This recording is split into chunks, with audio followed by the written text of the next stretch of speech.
Minha namorada me disse que eu não era a prioridade dela, então eu fui embora. Agora ela implora por outra chance, e o que eu fiz em seguida a deixou completamente arrasada. Eu tenho 27 anos, ela 25, e nos conhecemos na festa de inauguração de casa do meu amigo. Normalmente sou do tipo cuidadoso, nunca o cara que entra em relacionamentos sem pensar, sempre fui aquele que demora, pesa prós e contras. Mas com a Melissa, cara, ela tinha um jeito de me atrair que eu não conseguia resistir. Ela nem estava tentando, e era isso que tornava tudo tão perigoso. Ela me fazia rir como ninguém, tinha um senso de humor esquisito que combinava perfeitamente com o meu. Ela conseguia fazer uma terça-feira qualquer parecer feriado, e ela era linda pra caramba também, o que não doía. Tipo de garota que faz seus amigos te mandarem mensagem: cara, como você conseguiu ela logo no primeiro encontro? Então, porque eu estava tão envolvido, fui com tudo, sem me segurar. Eu sempre a colocava em primeiro lugar, não importava se eu trabalhava turnos de 12 horas naquela semana ou tinha coisas importantes para resolver, se ela precisava de mim, eu largava tudo e estava lá. A promoção pela qual eu me esforçava eu abri mão porque ela queria fazer uma viagem naquele fim de semana com as amigas dela, a despedida de solteiro do meu melhor amigo. Eu saí mais cedo porque ela não estava se sentindo bem e queria que eu fosse até a casa dela. Eu prestava atenção em todos os pequenos detalhes: comida favorita, como ela gostava do café, quais filmes a faziam chorar, qualquer coisa com cachorro, de que lado da cama ela dormia, lado direito, sempre com o ventilador em velocidade média. Eu planejava encontros surpresa, comprava presentes atenciosos não só no aniversário, mas em quartas-feiras aleatórias, só para mostrar que pensava nela. Ela era a primeira coisa em que eu pensava, basicamente construí toda a minha vida ao redor dela, minhas escolhas, meu tempo, meus planos futuros, tudo girava em torno dela. Eu até olhava anéis de noivado, pensando que ela era aquela por muito tempo. Achava que ela estava tão investida quanto eu. Essa era a mentira que eu contava a mim mesmo. A dura verdade é que ela jamais mostrou a mesma energia que eu coloquei naquele relacionamento idiota. Ela só curtia ser minha e receber atenção. No início, quando começamos a namorar, tudo era incrível. Ficamos juntos cerca de 2 anos antes de tudo ir pro inferno. Ela se mudou para meu apartamento, a casa que eu possuo e pago sozinho, cerca de 1 ano depois. Eu cobria tudo: financiamento, contas, mercado, até seguro do carro e da celular dela. Ainda ajudei com a mensalidade da faculdade dela. Ela terminava a graduação e trabalhava meio período numa cafeteria, então eu achava que investia no nosso futuro. É temporário, dizia a mim mesmo. Quando ela se formar e conseguir um emprego de verdade, as coisas equilibrarão. Soiler, nunca equilibraram. No começo era sério, sensacional. A Melissa era engraçada, doce, cheia de energia. Passávamos fins de semana explorando lugares novos, maratonando séries como loucos, apenas curtindo estar juntos. Mas aí as coisas mudaram e eu fui um idiota que não percebeu. É absurdo quantos sinais vermelhos você pode ignorar quando usa óculos cor-de-rosa.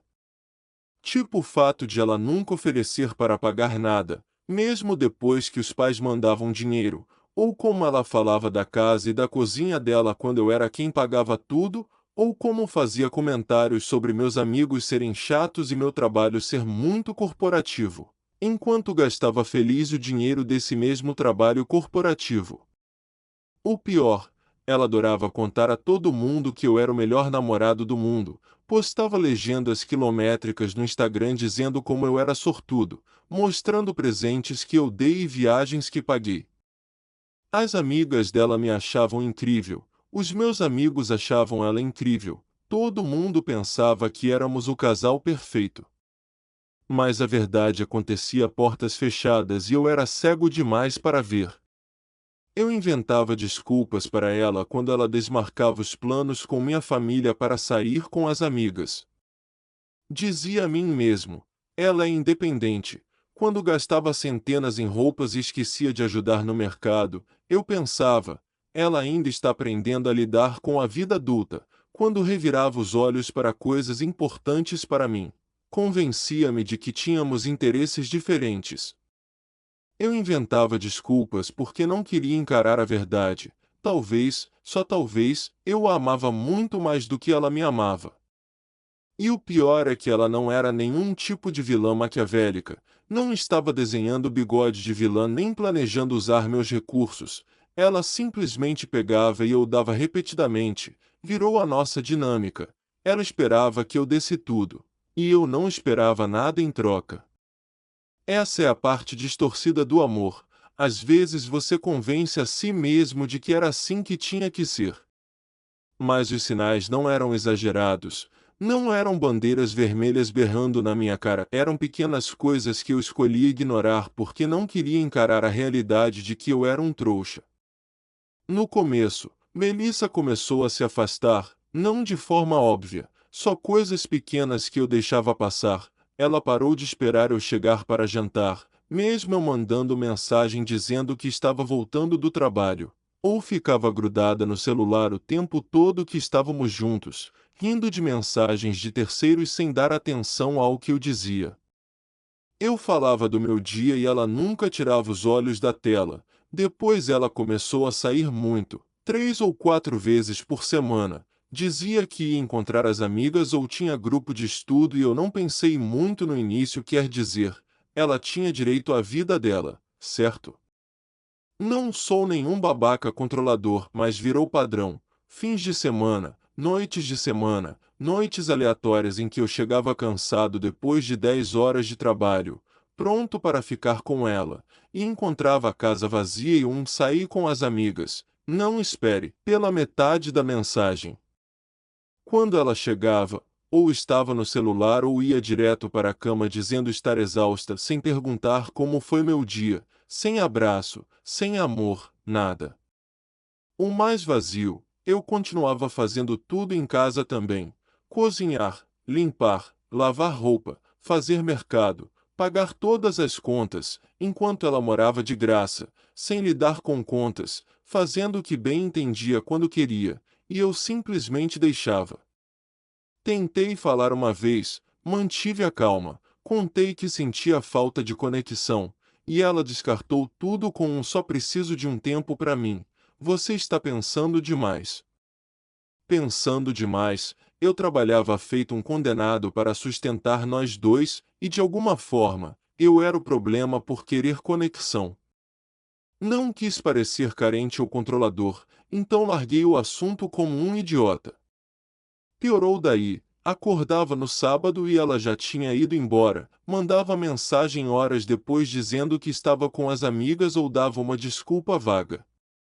Eu parei de perguntar por detalhes porque ela ficava defensiva, achava que eu a interrogava. Por que você não confia em mim? Ela retrucava, e eu recuava imediatamente, manipulação clássica, mas eu não enxergava na época.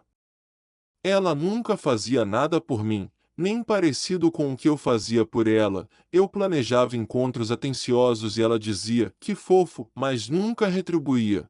Quando eu lidava com estresse no trabalho, com um chefe nojento, ela mandava mensagem, estou aqui para você, mas jamais aparecia. Quando meu pai adoeceu e foi pro hospital, coisa que me apavora, ela foi tomar brunch com as amigas em vez de ir comigo. Lembro de uma vez que planejei o aniversário dela por quase um mês, reservei restaurante chique que ela queria conhecer, comprei ingressos para a banda favorita, combinei tudo com as amigas dela para uma surpresa, gastei quase US$ 1.000. Mas valia a pena ver a felicidade dela. E sabe o que ela fez pro meu aniversário um mês depois? Comprou um gift card de US$ 50 na Amazon e passou metade da noite no jantar mexendo no celular, mandando mensagem para as amigas. Quando eu olhei desapontado, ela teve a coragem de perguntar: o que você ganhou? Com aquela carinha de quem merecia aplausos só por lembrar que era meu aniversário. E lá estava eu, segurando o gift card com o recibo digital ainda anexado mostrando que comprou de manhã, tão atenciosa, né? A desigualdade no nosso relacionamento era insana. Olhando para trás, se eu chegasse 10 minutos atrasado quando ela queria sair, ela ficava puta por horas, mas ela podia sumir a noite inteira sem avisar e eu tinha que ficar bem com isso. Se eu quisesse sair com os amigos no sábado, tinha que pedir permissão uma semana antes. Ela marcava com as amigas enquanto estávamos no meio de algo e simplesmente sumia. Depois notei coisas estranhas. Nossas noites das meninas sempre tinham um monte de caras nas fotos em que ela era marcada. Ela sempre posicionava o celular longe de mim ao digitar. Chegava toda arrumada, make full, roupa sexy pronta pro grupo de estudo. Voltava às 2 da manhã cheirando a álcool e perfume que definitivamente não era o meu. Comecei a sentir um nó no estômago sempre que ela saía, aquele senso de que algo estava errado, mas eu engoli o orgulho dizendo a mim mesmo que estava paranoico. O que me irritava é que todos os meus amigos viam. Meu camarada Kyle me puxou de lado num churrasco. Cara, tá tudo bem. Parece que a Melissa não tá muito nessa e eu defendi ela, até zanguei com ele, dizendo que não entendia nosso relacionamento. Minha irmã disse na lata que a Melissa me usava como caixa eletrônico, e eu não falei com ela por 2 semanas depois. Era tão profunda a minha negação que eu bancava o provedor dela, pagava a casa, comida, faculdade, enquanto ela me tratava como um colega incômodo que eu às vezes era obrigado a tolerar, e eu não via ou talvez não quisesse ver, porque ver seria admitir que fui enganado. Que o relacionamento em que investi 2 anos de vida, milhares de dólares e toda a energia emocional era uma farsa. Engolir essa pílula amarga é difícil, mas a realidade te bate na cara cedo ou tarde. Um dia, um amigo me perguntou se nosso relacionamento morreu de repente ou ao longo do tempo. A verdade é que foi os dois. Como um sapo na água fervendo aos poucos, eu não percebia que estava sendo cozido vivo até ser tarde demais. A Melissa sempre foi meio egoísta, mas por um tempo isso não importava porque ela ainda fazia o mínimo. Ainda dizia eu te amo e às vezes fazia algo bacana para mim, se isso não a incomodasse muito. Ela ainda agia como se fossemos uma equipe quando tinha gente por perto, mas a portas fechadas tudo foi ficando pior. Os planos que fazíamos passaram a não significar nada. Combinávamos de assistir filme na sexta-feira. Quando chegava a sexta, ela simplesmente esquecia e marcava com as amigas. Quando eu lembrava, ela suspirava dramaticamente como se eu fosse um peso. Não dá para fazer amanhã, ela dizia já pronta para sair. E quando estávamos juntos, coisa rara era como se ficar comigo fosse uma tarefa enfadonha que ela tinha de aturar. Ela vivia conferindo a hora, no celular, lembrando o quanto se divertia longe de mim. Sempre que eu cobrava a atitude, ela me gasligava. Você é muito sensível, é tudo coisa da sua cabeça ou você está sendo controlador. E o tratamento do silêncio era obra-prima. Se eu fizesse algo que a irritasse, não comprasse a marca exata do produto dela, questionasse por que chegava às 3 da manhã, pedisse que ajudasse no mercado, ela sumia, não falava comigo, fingia que eu não existia. E isso podia durar dias. E eu acabava pedindo desculpas só para parar o silêncio, mesmo sem ter feito nada de errado. Era exaustivo. Minha saúde mental ia ladeira abaixo. Não dormia, não conseguia focar no trabalho. Vivia tenso, pensando em qual versão dela iria encontrar em casa, se ela ia estar lá e me receber bem ou se me daria o tratamento gelado por alguma falha invisível. Comecei a ter dores de cabeça de estresse que não passavam, perdi peso porque não tinha apetite e meu desempenho profissional despencou, o que só me deixava mais estressado. Porque eu precisava daquele emprego para manter o teto sobre a cabeça dela, o carro registrado no nome dela. Durante tudo isso, Ela só continuava a pegar, nunca perguntava se eu estava bem ou se percebia que eu me desmanchava por dentro. O único requisito era que as contas fossem pagas e ela pudesse fazer o que quisesse. Eu era um fantasma. Então começaram as engrenagens no meu cérebro. Começou a guerra interna. Comecei a me perguntar se eu realmente continuaria vivendo assim, deixando alguém me sugar emocional, mental e financeiramente. Eu seria fraco por ficar ou egoísta por pensar em sair. Por um tempo lutei contra isso, disse a mim mesmo que eu seria idiota por abandonar tudo, que relacionamentos exigem trabalho, paciência, sacrifício.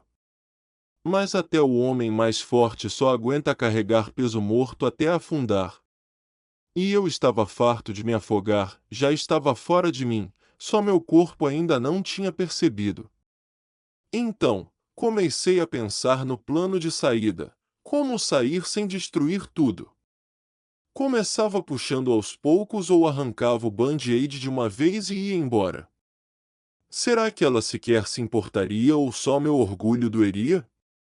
Eu não queria ser o cara que desistia, mas também não ia ser o idiota que ficava num jogo perdido. A verdade é que eu já estava pela metade fora em minha cabeça, meu corpo ainda não acompanhava.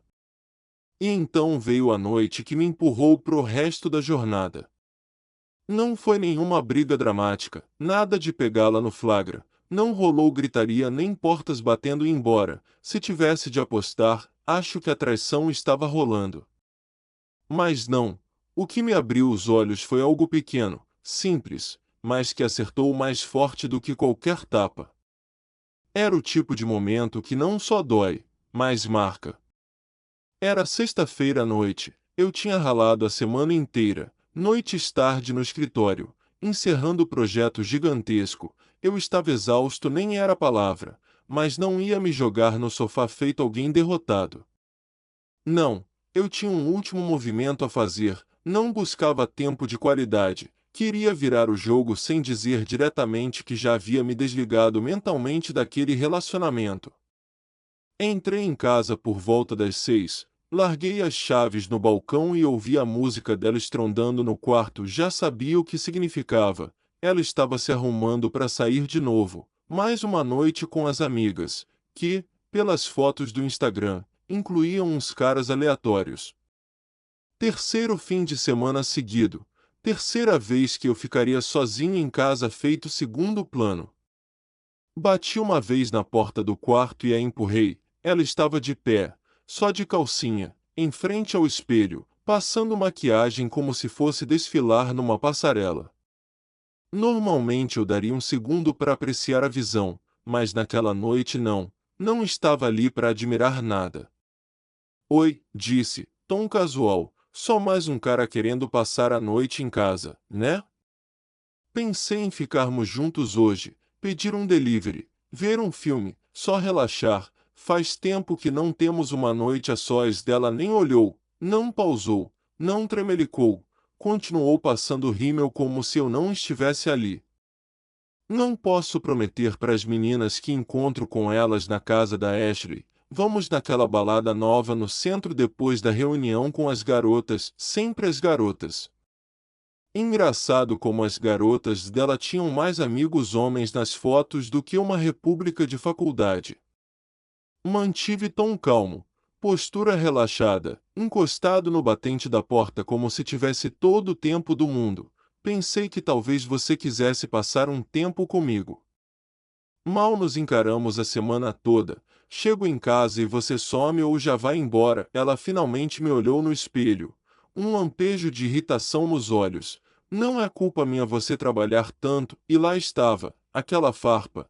Ela sabia por que eu trabalhava tanto, para manter essa casa, pagar o carro, as contas e nem reconhecia tudo que tinha era graças ao meu esforço.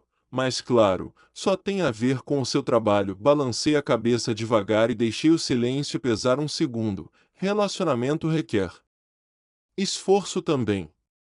Só pensei que poderíamos reservar um tempo para isso, então ela girou o pincel de rímel na mão como se eu fosse só um incômodo e largou a frase que selou meu destino. Você não é minha prioridade agora. Tenho outras coisas rolando. O jeito casual como ela jogou essas palavras em mim, como se falasse que acabou o leite, enquanto passava rímel para algum outro cara, foi a masterclass de como detonar um relacionamento em 10 palavras. 2 anos resumidos numa sentença, eu nem entrava no ranking dela. Não me mexi, não disse nada, só deixei cair, mostrando quão silencioso eu podia ficar quando parasse de me importar. O que você disse? Perguntei, não porque não escutei, mas para ela ouvir de novo e assimilar. Ela suspirou, voltou para o espelho, voz cheia de desdém. Não seja tão dramático, já tenho planos. Podemos ficar juntos amanhã ou sei lá, e era isso. O último prego no caixão. Depois de tudo que eu fiz, cada vez que a coloquei em primeiro lugar, eu não era nem lembrança, era um placeholder, um caixa eletrônico com batimentos cardíacos. Eu não gritei, não discuti, e isso daria crédito demais a ela. Não, só fiquei ali, vendo o reflexo dela, me perguntando como deixei chegar tão longe, como deixei ela acreditar que podia pisar em mim e eu continuaria aceitando. Mas aquela foi a última vez que ela falou comigo como se eu fosse nada. Beleza, disse tom calmo, vai lá se divertir e eu quis dizer isso, vai, aproveita enquanto dá.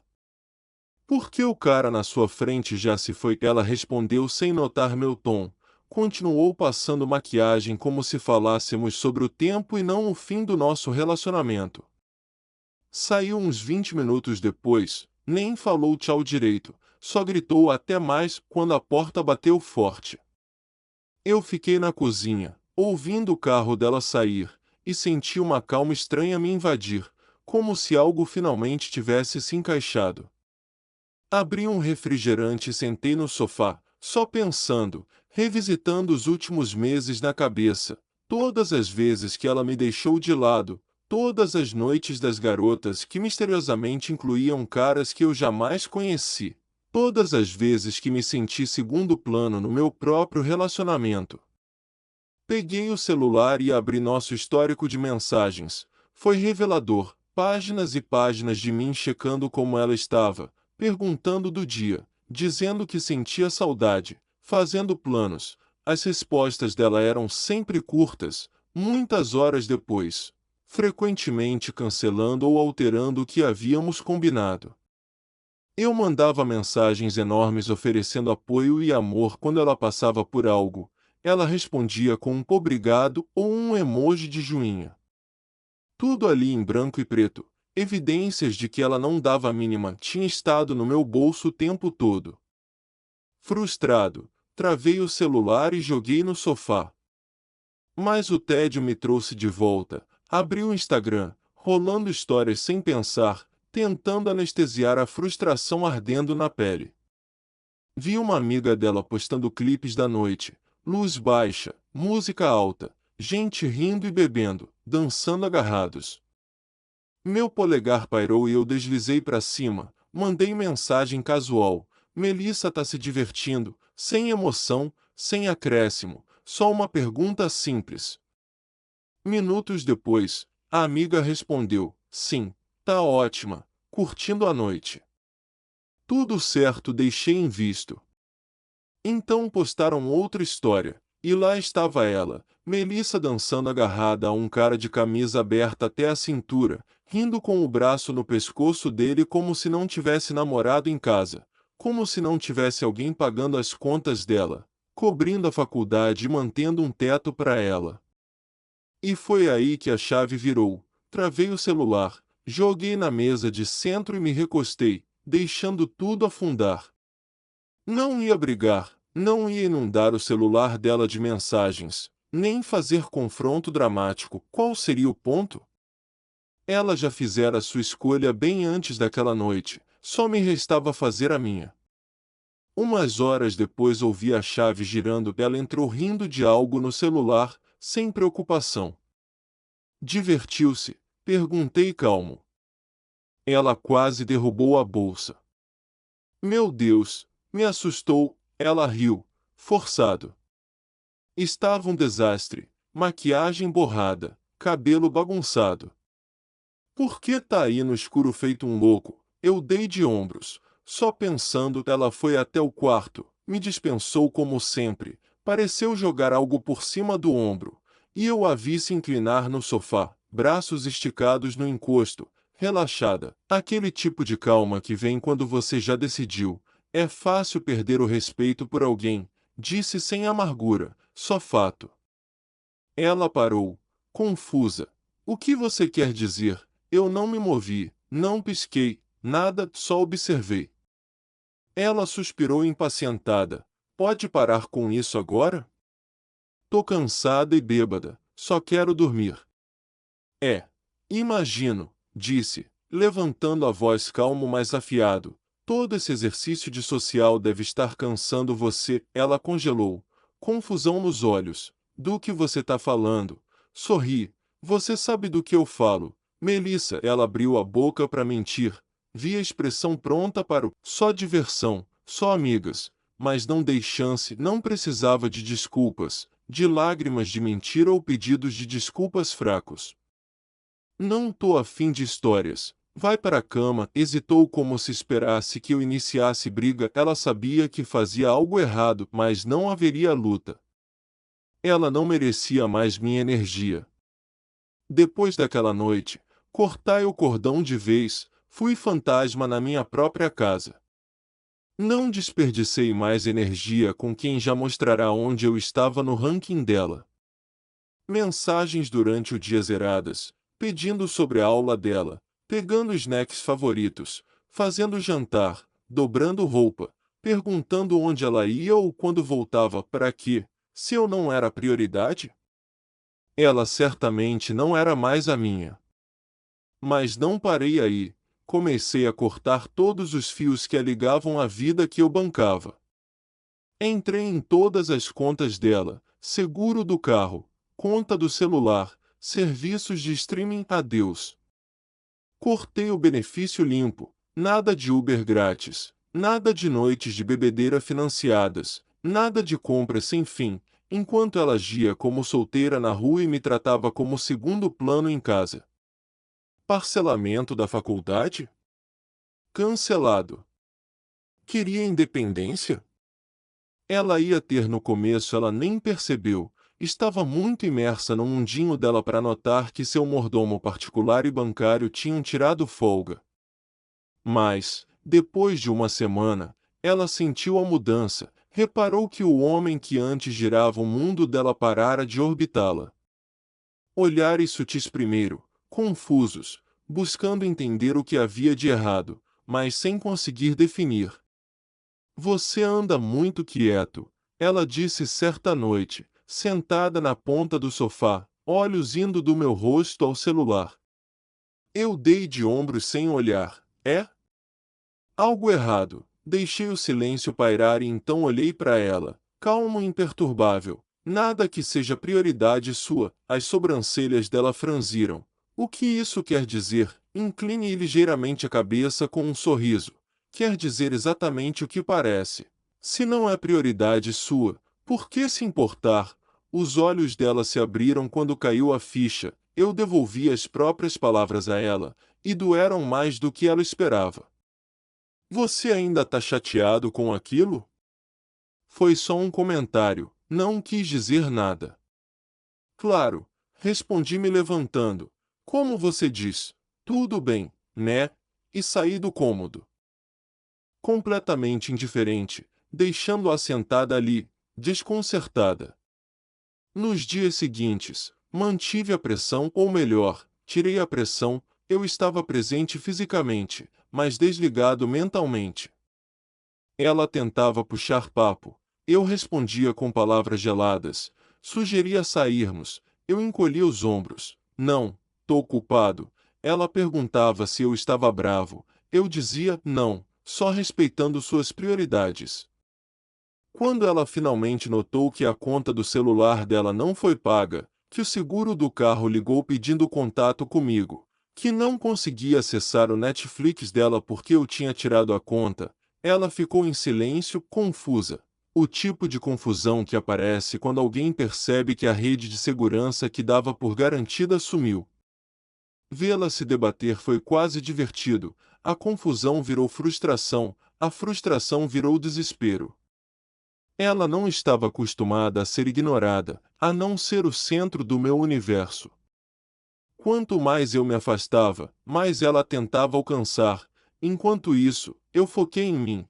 Voltei para a academia todo dia após o trabalho, não para ficar gostoso para ela, mas porque cansei de parecer me importar. Retomei os rolês com os caras, aqueles que ela chamava de chatos, pois não se encaixavam no joguinho social dela. Voltei aos meus hobbies.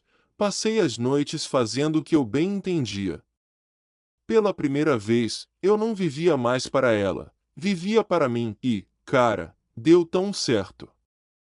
Então, como o relógio quebrado, ela começou a tentar, chegava mais cedo em casa, trazia comida do meu restaurante favorito, perguntava do meu dia e realmente esperava a resposta, soltava elogios rápidos, tentava se aconchegar no sofá comigo. Mas era tarde demais, eu já tinha visto e ouvido demais, ela só tentava recuperar terreno, e eu não estava naquele campo mais. Deixei ela suar, sentisse o gosto de buscar alguém que não estendia a mão de volta. Até que, numa noite, ela se quebrou, apareceu com olhos lacrimejando, voz trêmula fingindo-se de vítima. Não entendo o que está acontecendo. Por que você está assim? Eu mantive a expressão fria.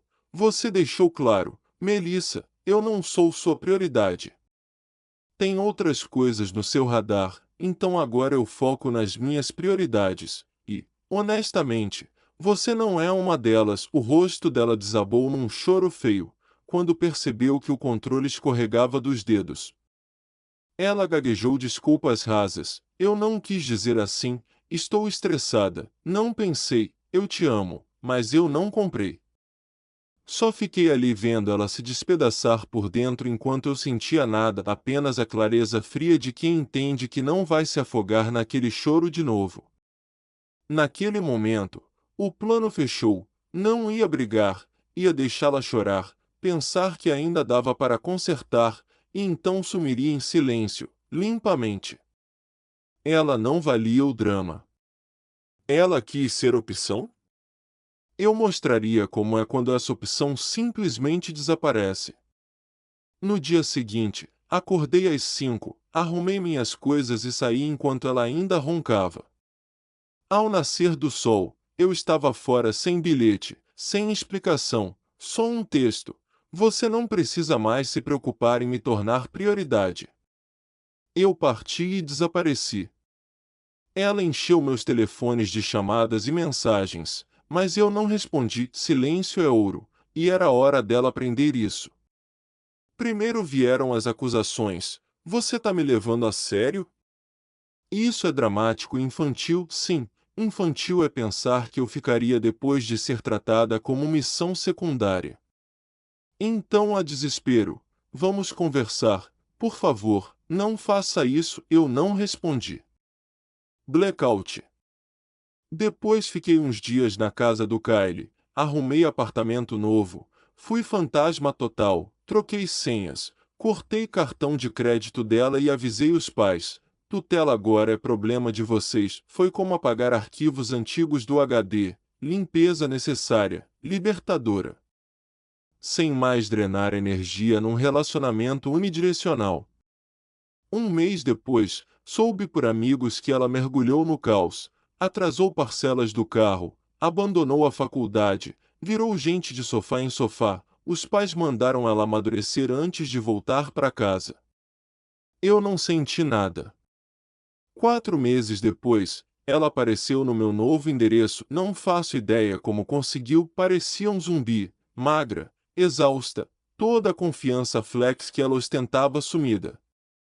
Por favor, implorou, mudei, sinto sua falta. Eu vacilei e eu apenas olhei. Sim, vacilou. Podemos tentar de novo? Eu provarei que posso ser prioridade.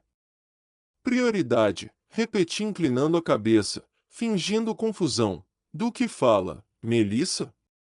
Você saiu do meu radar há muito tempo. Nem me lembro como era me importar. Ela desmoronou em lágrimas, jogando promessas vazias de mudança, mas eu já sentia o peso se descolar dos ombros. Ela era a única ainda presa.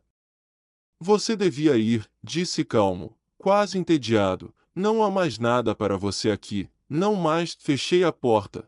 Deixei o choro no corredor. Não é mais meu problema aqui, cara. Que alívio de verdade, uma liberdade nítida. Semanas depois conheci outra mulher incrível, de verdade, genuína, atenciosa, parceira de verdade. Ela diz que eu sou prioridade e realmente prova no dia a dia. Mudança de jogo. Soube que a Melissa descobriu meu novo relacionamento, surtou aparecendo em lugares aleatórios e até mandou mensagem de números diferentes depois que bloqueei o dela. Desespero realmente cai mal em qualquer um, mas ignorei, cansei de jogar. Por fim, soube que ela trancou a faculdade e voltou a morar com os pais, vida toda bagunçada. A minha melhorava cada vez mais, irônico como funciona. Ela achou que eu era substituível, mas quem foi substituível foi ela. Perguntam se me arrependo ou se penso em procurá-la, não.